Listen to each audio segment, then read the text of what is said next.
I have buried more things than most people ever own, and the one I go back to is not a person. That shames me some nights, and it doesn't shame me at all on others. I am old enough now that the truth has stopped costing me anything to say, so I will say it plain.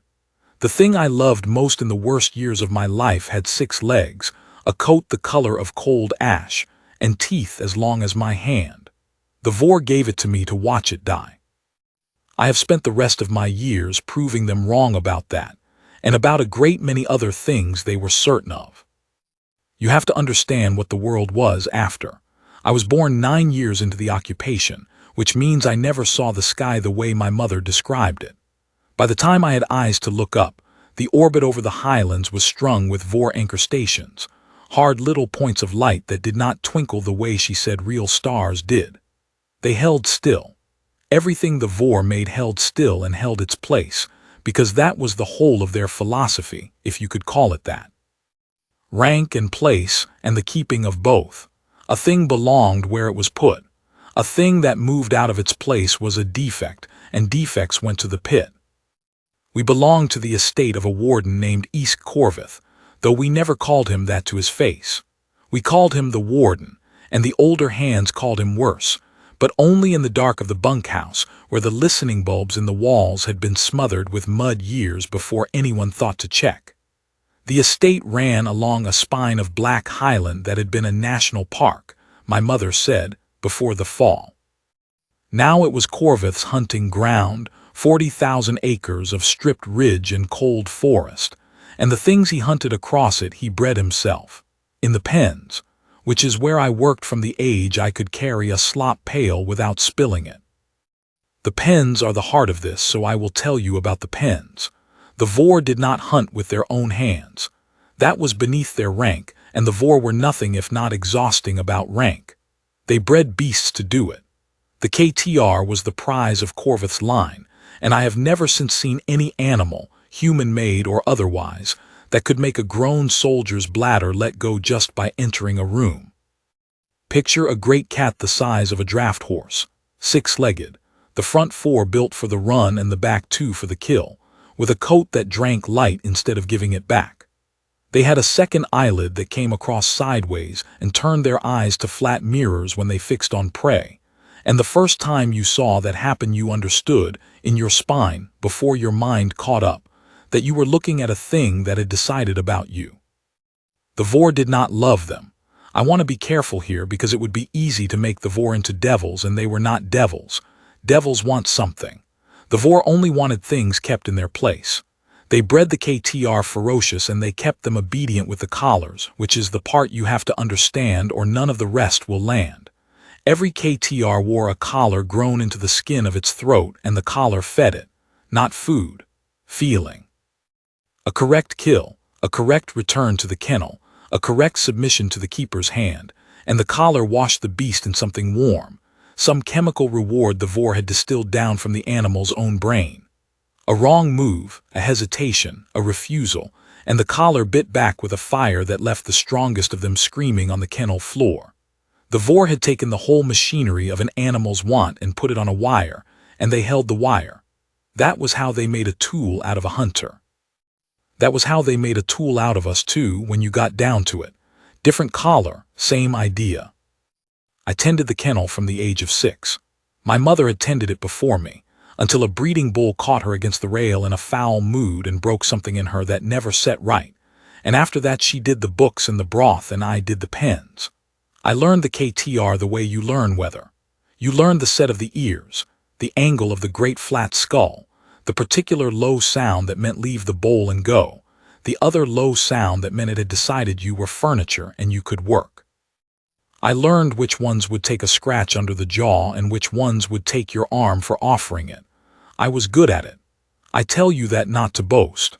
I tell you because it is the only reason I am alive to tell any of it, and because being good at a thing the Vorr despised is, I have come to think, the most human thing I ever did.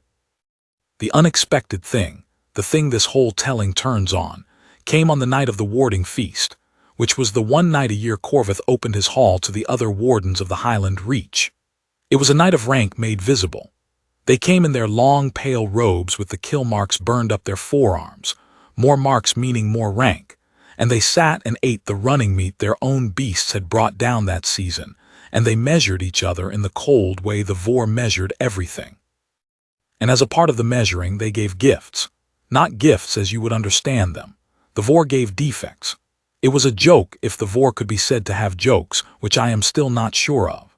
A high-rank warden would give a low-rank warden a broken tool, a lamed beast, a runt, and the low one would have to take it and thank him and keep it, because to refuse a gift from your better was to refuse your place, and we have already established what happened to things that refused their place. I was in the hall that night because they wanted human hands to carry the beasts to the gifting floor, and human hands meant me. The third gift Corvith gave was a KTR cub, except it was no cub. It was a yearling, near its full size already, and it should have been the pride of the litter, but it had taken a sickness in the lungs that the Vorr had no patience to treat. It could not run. It coughed blood when it tried. Its coat had gone dull and patched, and its ribs stood up under it like the staves of a stoven barrel. It had, worst of all in Vorr terms, failed to bond to its collar. The reward chemistry did not take. It would not hunt on command. It lay where you put it, and it watched the room with those flat mirror eyes, and it did not perform its want for anyone. Corvith gave it to a warden named Selvin, who had the fewest kill marks at the table and had to take it. And Selvin, in the cold humor of his kind, gave it on, then and there down the rank, all the way down, past every Vorr in the room, to the lowest thing present that could be said to own anything at all. He gave it to me. He set the lead in my 6-year-old hand, and he said, in the flat traded-down speech they used with us, that the beast was mine now, and that I should keep it, and that they would all be very interested to see how long the human's gift outlived the human. The hall made the sound the Vorr made instead of laughing, a sort of low synchronized clicking, like 40 cold engines turning over at once, and that sound is in my dreams to this day. I want to be honest about that moment, because the story people like to tell themselves is that I felt some bolt of love or destiny, and I did not. I was 6. I was terrified. I had a dying apex predator on a lead and a hall full of things that wanted to watch it kill me or watch me fail it, and either would have done. What I felt under the terror was the small, hard, stubborn thing that I have since learned is the truest part of my kind, and that the Vorr, for all their breeding and all their rank, never once accounted for. I looked at that ruined animal lying in its own blood on the gifting floor, scheduled for the pit, and the thing in me said, not on their say-so, not tonight, and not because they find it funny. I did not decide to save it. I decided not to let them be right. There is a difference, and the difference is the whole of what I am. I named it Ash. I named it on the walk back down to the pens that same night, the lead slack in my hand because the beast was too sick to pull, both of us moving through cold that bit through my work coat, and nomming it was the first crime I committed against the Vorr, though I did not understand it as a crime then.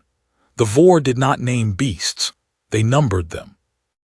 A name is a thing you give to something you have decided is a someone, and the Vorr had decided long ago that nothing was a someone but a Vorr of sufficient rank. So when I called it Ash, lo, just to give my own fear something to hold to, I had already, without knowing it, stepped off the path they had drawn for both of us.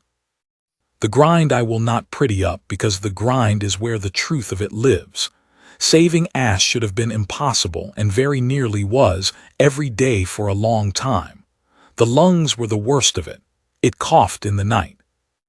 Deep, wet, racking heaves that I muffled with my own body weight thrown over its great barrel of a chest, because a coughing beast in the kennel meant a beast the keeper would mark for the pit on the morning round, and the morning round was the cliff edge of my whole life for the better part of a year.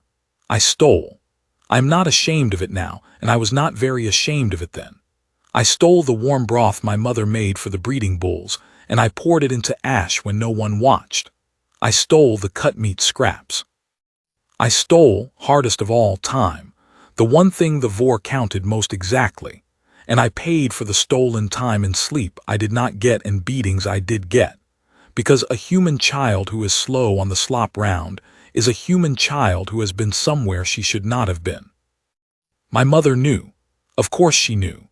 She found me one black morning curled against that animal's flank in the straw with my arms as far around its neck as they would go, which was not far, and the collar dead and cold under my wrist because the collar had never taken, and I waited for her to tell me to let it go to the pit and save myself.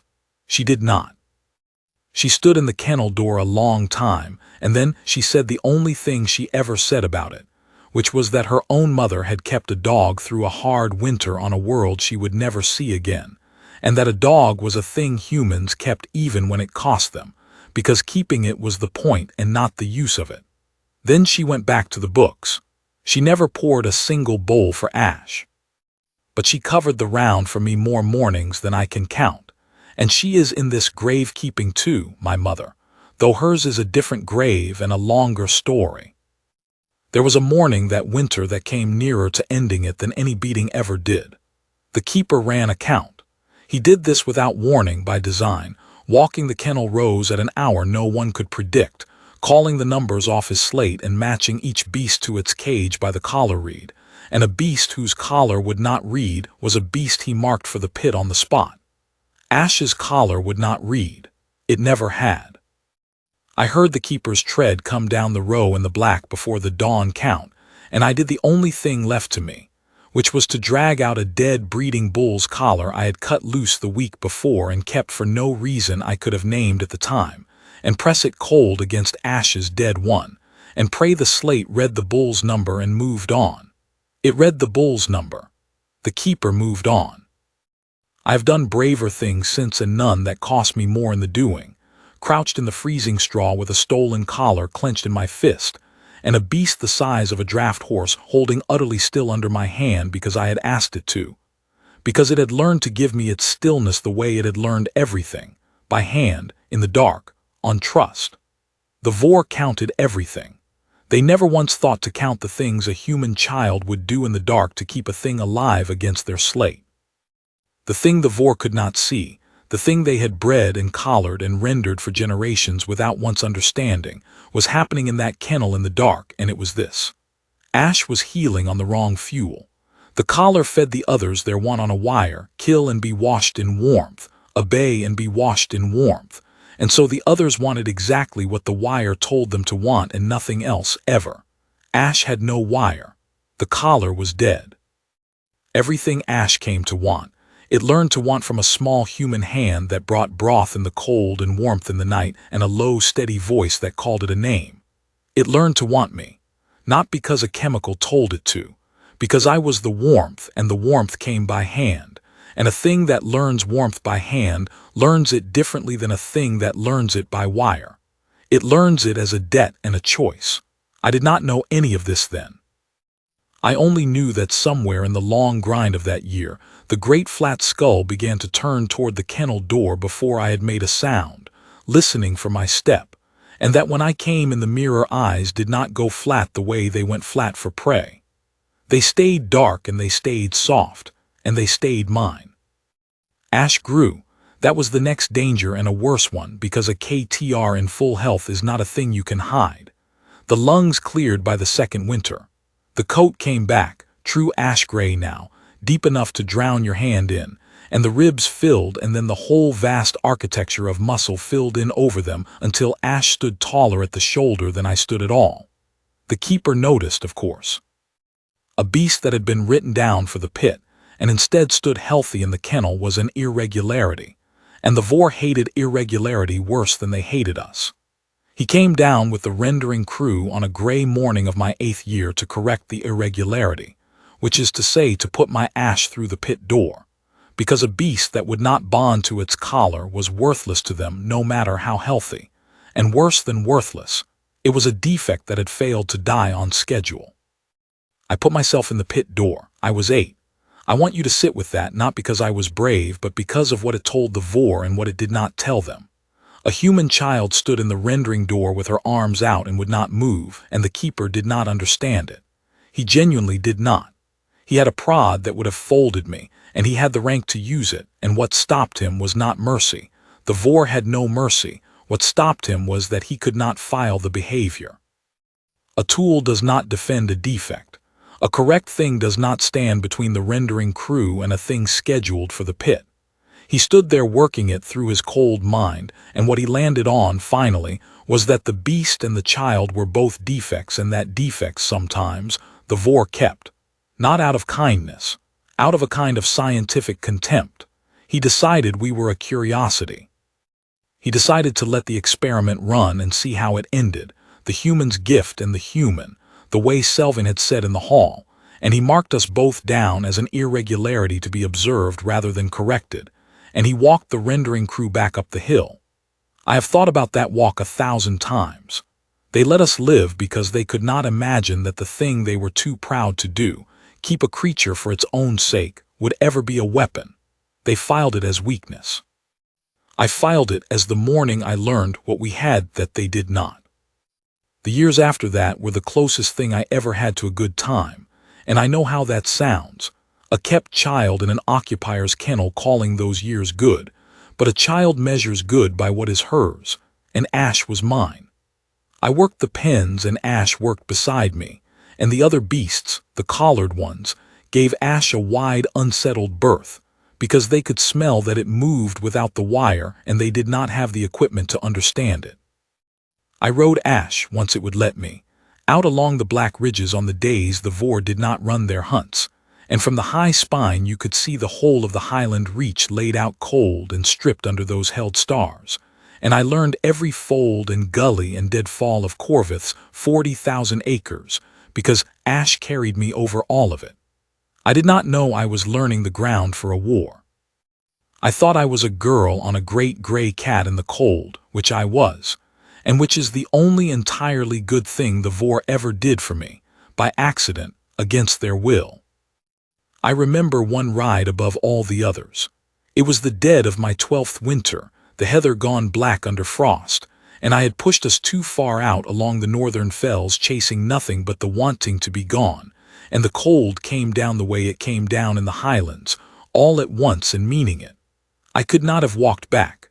A grown hand could not have walked back through that. Ash lay down in the lee of a deadfall and folded those 6 legs around me and put the great barrel of its chest at my back, and I slept the night in the killing cold, inside a furnace of gray muscle that wanted nothing from me but to keep me, and woke stiff and whole at a gray dawn with frost in my hair and a living warmth banked along my spine. The Vorr had a beast in every kennel that could have run that fell faster and killed cleaner than Ash ever did.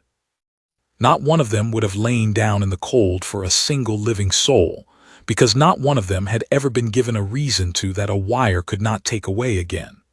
Ash had. I was the reason. I did not understand yet that I was learning the only ground that would ever matter, which was not the fells under us but the thing folded around me in the dark. The turn came in my 14th year, and it came the way these things come, all at once after a long nothing. The wider war, the human war. The one I had only ever heard about in the smothered dark of the bunkhouse, reached the highlands. I will not pretend I understood the shape of it. We heard that the orbit had been contested, that the held stars had moved, which to a people who had never in my lifetime seen a Vorr light move was a thing close to the end of the world. We heard the anchor stations were dark. And on a gray morning much like the one the keeper had walked back up the hill, the estate of East Corvith woke to find that the Vorr were going to do the thing the Vorr always did when their place was threatened. They were going to cull the irregularities and withdraw to defensible rank. They were going to render the human stock and the defective beasts and burn the books and pull back up the spine to the keep, and start clean, and hold their place, because holding place was the only answer their whole cold philosophy had ever had for anything. I knew it the way you know a coming storm in the highlands, by the wrongness of the light. The rendering crews moved before dawn. They started at the far bunkhouses, and I did the only thing I have ever been entirely sure was right in the whole length of my life. I went to the kennel and I cut the collars off the others. You have to understand what that was. The collars fed them their want on a wire, and the wire was the only want they had ever known, and a beast whose wire goes dead all at once does not become free. It becomes lost. I knew that. I had a dead collared beast at my side who had spent a year nearly dying of exactly that lostness before a human hand gave it something to want instead. So I did not expect the collared ones to follow me, and most did not. Most stood in their opened cages howling at the silence where the wire had been, and some turned on each other, and one nearly took my arm, and I left them to it because there was no time and no broth in the world that could fix in an hour what the Vorr had spent generations breaking. But 3 of them, 3 out of the whole kennel, 3 that I had tended longest with my own hands even though they wore the wire, 3 that had taken a scratch under the jaw from me on the mornings the keeper did not watch, 3 of them came out of their cages and stood at my side in the cold and looked to me. 3 out of a kennel. It was not many. It turned out, exactly enough, and it was 3 more than the Vorr's whole philosophy said was possible, because by the Vorr's accounting a beast off the wire wanted nothing, and these 3 wanted what I had taught them without meaning to teach it. They wanted the warmth that came by hand. They wanted, God help me, to be someone's, and I was the only someone who had ever offered. What followed I have told in pieces over the years and never whole, because the whole of it is hard to carry. We went up the spine. Not down a way to run, the way a sensible thing would have run, but up, toward the keep, toward the rendering cruise, because my mother was in the far bunkhouse, and the far bunkhouse was first on the cruise list, and I was 14 and done, entirely done, with letting the Vorr be right about what would outlive what. Ash carried me, and the 3 collarless ones ran flanking in the dead gray light, and we came down on the first rendering crew out of the high gully. I had ridden 100 times for no reason but joy. And the Vorr learned that morning the thing they had filed as weakness 8 years before. A collared KTR is a tool. It hunts what it is pointed at on the wire washed in chemical reward, and a Vorr who holds the wire holds the beast, and that is a hard thing to fight, but it is a knowable thing. You take the Vorr, you take the wire, you take the beast. The Vorr knew how to fight their own tools because their tools were only ever theirs on a leash, and a leash can be cut from either end. What the Vorr did not know how to fight, what they had no file for at all, was a beast that no one held.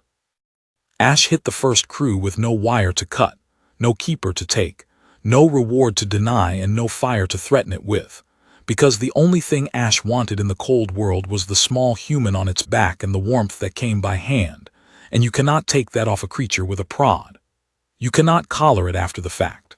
You cannot point it, and you cannot recall it, and you cannot, most of all, make it afraid, because a thing that has chosen is not afraid the way a thing that obeys is afraid.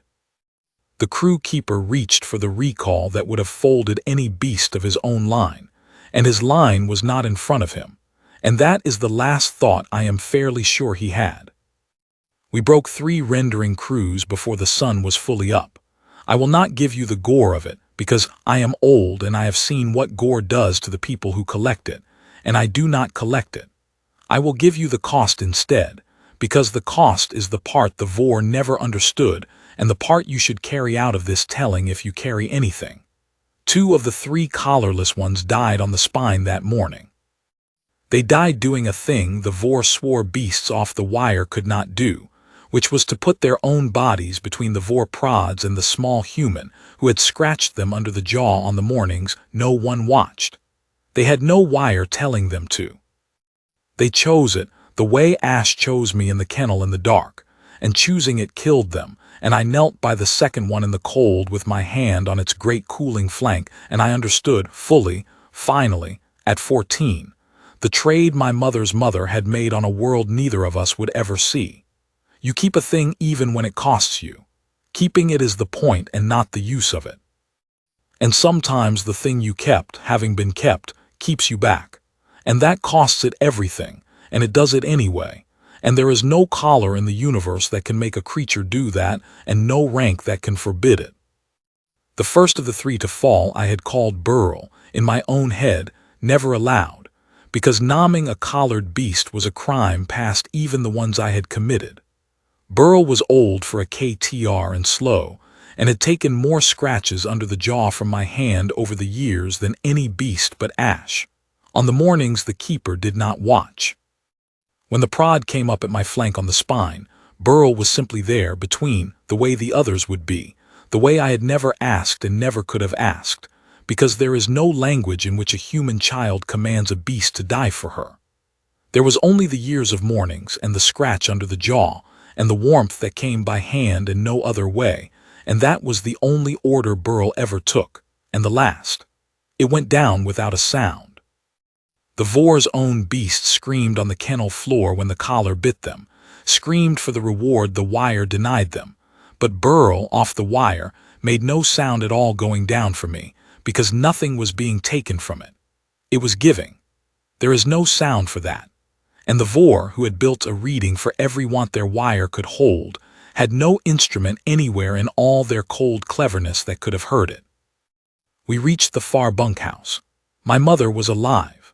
The crew that should have rendered her had been the second crew we broke, and she stood in the bunkhouse door with the book she had refused to burn clutched against her chest, and she looked at her daughter on the back of a great gray cat with the blood of the Vorr on its jaws, the daughter who had not let a dying thing die on schedule 8 years before, and she did not say anything at all.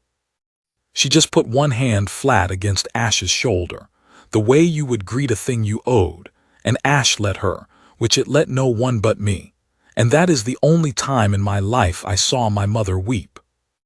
East Corvith made his last stand at the pit. There is an awful rightness to it that I did not arrange and could not have. He pulled back to the rendering pit with his household guard, the cold pale Vorr in their long robes, and he had with him the last of his own collared KTR, the prides of his line, and he held the wire. And for a moment on the lip of that pit it was the thing the Vorr understood best and feared least, his bred tools against 3 humans and 1 defect, and the math of it was all his way. I remember he spoke. They almost never spoke to us, but he spoke then in the flat traded-down speech, and what he said was that the experiment had been observed and the result recorded and that the defect would now be corrected, both defects, the gift and the human, as should have happened in the hall 8 years before. He still thought it was an experiment. He still thought he was the one observing. He had bred ferocity and obedience for 100 generations, and held the wire of every want his beasts had ever known, and he stood on the lip of the pit, and pointed his collared prides at my Ash, and washed them in reward to make them charge. And they charged, because they were on the wire and the wire said charge. And Ash met them, and here is the thing, here is the whole thing, the thing I have carried 60 years to set down. The collared prides charged because they were made to. Ash charged because it chose to, and it chose to for me, and a creature that fights for a wire fights to the edge of what the wire dares spend, and a creature that fights for the only warmth that has ever been given fights past every edge there is. Corvith's prides were stronger. They were healthier, they were never sick a day, they had never coughed blood into the straw or filled out their ribs on stolen broth.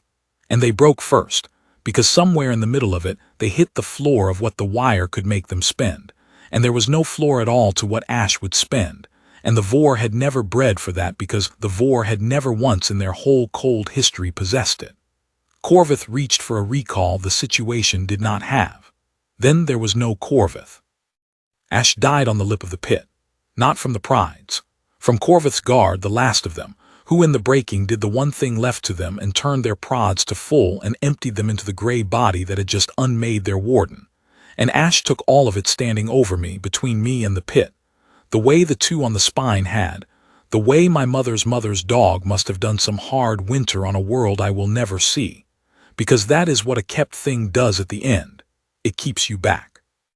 I had my arms as far around its neck as they would go, which by then was not far at all, the way they had not been far that first night on the gifting floor, and the great flat skull came down against me one last time the way it had turned toward the kennel door every cold morning of 8 years, and the mirror eyes did not go flat. They stayed dark, and they stayed soft, and they stayed mine, and then they were nothing, and the weight of it bore me to the cold ground, and that is where the rendering crews found us when the human columns finally came up the spine that afternoon, A girl under a dead gray cat at the lip of a pit full of the bones of everything the Vorr had ever decided was too weak to keep. The war ended that year, up in the orbit where I never saw it, and on the ground in 10,000 places like Corvith's estate where the kept things stopped being kept. I am told it is studied now, the war, that there are people who can tell you the fleet movements and the broken anchor lines, and the names of the human ships that contested the held stars. I cannot tell you any of that. I was a girl in a kennel. But I can tell you the one thing the studying people get wrong every time, because they are looking at the orbit and the fleets and the bigger guns, and the answer was never in the bigger gun. The Vorr lost because they could not imagine us. They had a file for ferocity and a file for obedience and a file for rank, and they bred and collared and rendered the whole of the living world down to fit those files, and they never once built a file for a creature that would keep a dying thing because keeping it was the point, and would tend it by hand instead of by wire, and would, having been tended, choose its keeper and spend past every floor there is. They thought that was weakness. They filed it under defect. They handed it to me on a lead in their cold hall to watch it die, and it buried them instead. I kept the collar. The dead one, ashes, the one that never took. I have it still, in a box with the other things I have kept past their use, and on the nights I go back to the grave I dug on the black spine where the heather has finally come back over the rendering pit, I take it out and I hold it, that cold dead loop of Vorr cleverness that was supposed to own a want and instead own nothing, because the one it was built to hold went somewhere a wire could not follow. It went to a small human hand in the dark, by choice, against breeding, against rank, against the whole held and ordered universe the Vorr had built to keep things in their place. I am old now and I have buried more things than most people own, and I tell you the truest one had 6 legs and a coat the color of cold ash, and I did not save it. We saved each other by hand, the way our kind has always done it, and that is the thing they never bred for and never collared and never once, in all their cold rank, understood. You keep what you keep, and in the end it keeps you.